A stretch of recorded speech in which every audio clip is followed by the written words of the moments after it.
ஹாய்ங்க. எப்படி இருக்கீங்க? நான் எப்பவும் போல சூப்பரா இருக்கேன். இந்த வீடியோவ பொறுத்தவரைக்கும் பிக் பாஸ் தாங்க. பிக் பாஸ் பிக் பாஸ பத்தி மட்டும் தான் பேச விரும்புறேன். ஏன்னா பிக் பாஸ் இப்போ வந்து பார்த்தீங்கன்னா, ஒரு பாரு கம்பெனிக்கு ரெட் கார்டு குடுத்தது மூலமா தங்களுடைய நேர்மைய, தங்களுடைய அ அறத்த நிரூபிச்சது மாரி அவங்க ஒரு சீன் போட்டுக்கிட்டே இருக்காங்க. ஆனா அது நிஜமா அப்படின்னு கேட்டா, கண்டிப்பா கிடையவே கிடையாது.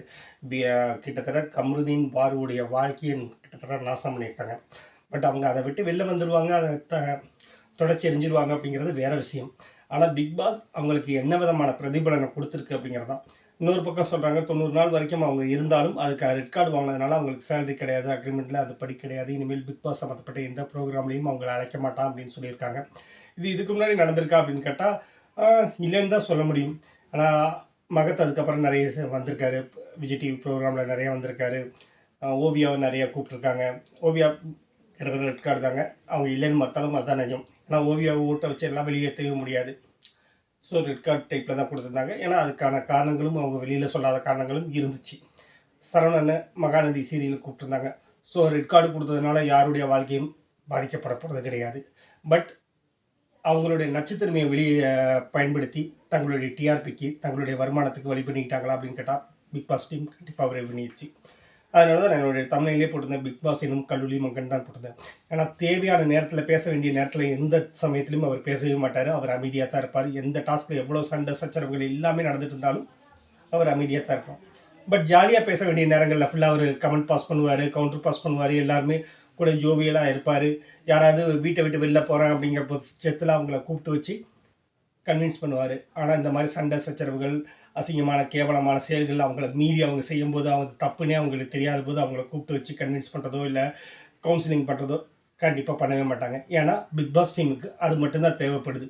அவங்களுடைய நச்சுத்தன்மையை மட்டுமே வியாபாரமாக்கக்கூடிய வேலையை மட்டும்தான் பிக் பாஸ் சீசன் 9 சீசன்களும் பண்ணியிருக்கு. இந்த சீசன் ரொம்ப உச்சத்தில் இருக்குது. மக்களே புரிஞ்சுக்கிட்டு கைகுட்டி சிரிக்கிற அளவுக்கு இது இருக்குது. விஜய் டிவி தொடர்ந்து இதே விஷயங்களை மட்டும்தான் பண்ணிகிட்ருக்கு. அவங்களுடைய சீரியல்கள் ஃபுல்லாகவே பார்த்திங்கன்னா அருள் சூழ்நிலையாக தான் மாறிக்கிட்டு இருக்குது. ஒரு சேனலை எதிர்த்து பேசுகிறோங்கிற கவலைகளும் அக்கறங்களும் இதனால் ஏற்படக்கூடிய பாதிப்புகளும் எனக்கு புரியுது. பட் யார் தான் பேச போகிறது அப்படிங்கிறது ஒரு விஷயம் இருக்கு இல்லையா? விஜய் டிவி தொடர்ந்து இந்த வேலையை தான் பண்ணிகிட்ருக்காங்க.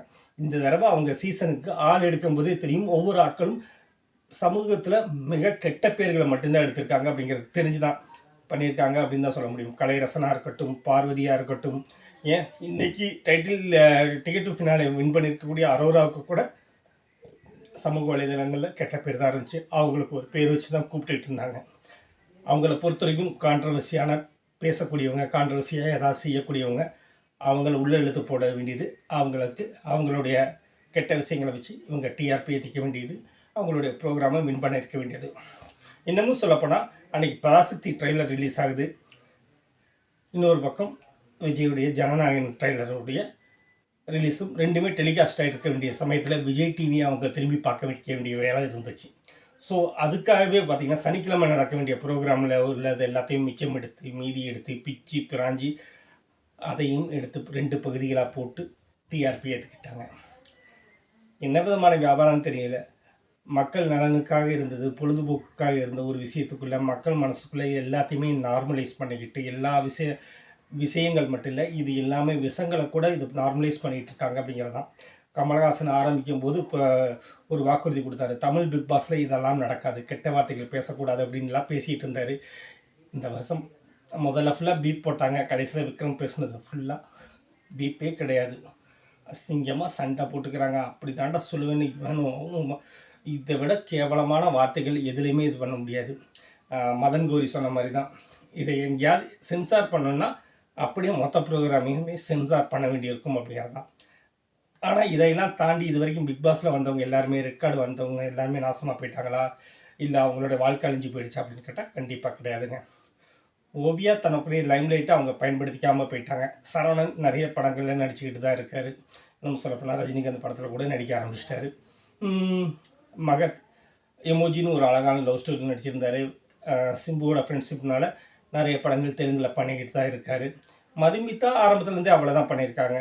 ஸோ ரெட் கார்டு வாங்கினவங்க எல்லாருமே கெட்டு போயிட்டாங்களான்னா கண்டிப்பாக கிடையாது. பாருவுக்கு இதுலேருந்து எப்படி மீளணுங்கிறது தெரியும். கமருதீனுக்கு காலம் பதில் சொல்லிடும். ஏன்னா இது எல்லாமே மறக்கக்கூடியதாங்க. பரபரப்பாக இன்னொரு விஷயம் வந்துருச்சுன்னா இதை மறந்துடுவாங்க. இன்னமும் என்ன சொல்ல போனோம்னா, மிஞ்சி மிஞ்சி போச்சுன்னா ட்ரோல்ஸ் இருந்துகிட்டு இருக்கும்.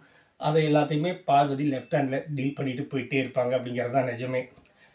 பிக் பாஸில் ஜெயிச்சவங்கலாம் என்ன நல்லா வாழ்ந்துட்டாங்களா? யோசிச்சு பாருங்க. பிக் பாஸில் டைட்டில் வின் பண்ணவங்க எல்லாருமே காணாம தான் போயிருக்காங்க. முகேன் எங்கே இருக்கான்னு தெரியாது. ஆரவ் என்ன ஆனாரு தெரியாது. அதுதான் நிஜமே கூட. ஸோ பிக் பாஸில் வின் பண்ணுறது அப்படிங்கிறது அந்த 50,00,000 பணம் மட்டும்தானே ஒழிய, அதை தாண்டி வாழ்க்கையில் எந்த முனைப்புமே கிடையாது. எனக்கு தெரிஞ்சு பிக் பாஸ்லேருந்து உள்ளே போய் ஓரளவுக்கு சைன் ஆனவர்னு கேட்டால் ஹரிஷ் கல்யாண் மட்டும்தான். மற்றவங்க எல்லாருமே போராடிக்கிட்டு தான் இருக்காங்க. அவங்களுக்கான வாய்ப்புகள் அப்போ இருந்து வந்தது தானாக வரதானே ஒழிய பிக் பாஸ் புகழை வச்சு வர்றதே கிடையாது. பிக் பாஸ் புகழ் அப்படிங்கிறது ஒரு மாயை தான். அதை நம்ம அவ்வளோ சீரியஸாக எடுத்துக்க வேண்டியதில்லை. விஜய் டிவியை பொறுத்த வரைக்கும் அது ஒரு இன்னொரு ப்ரோக்ராம், அவ்வளோதான். நமக்கு ஒரு பொழுதுபோக்கு, 1 மணி நேரம் பொழுதுபோக்குறோம், ஜாலியாக ஒரு புரணியை கேட்குறோம் அப்படிங்கிற எண்ணத்தோட விட்டுடலாம். இதுக்காக பொங்கலுங்கிற அவசியம் கிடையாது. ஆனால் அடிப்படையில் அறம் ஒன்று வேணும் அப்படிங்கிறதுக்காக தான் நான் இந்த வீடியோவை போட்டேன்.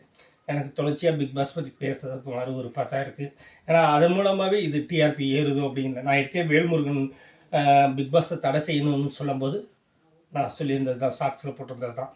இது வேல்முருகனுக்கு விளம்பரம் கிடையாது, அவருடைய கட்சிக்கு விளம்பரம் கிடையாது, மக்களுக்கு நல்லது கிடையாது. பிக் பாஸ் நிகழ்ச்சிக்கு இது நல்ல விளம்பரம் அப்படின்னு சொல்லியிருந்தேன்.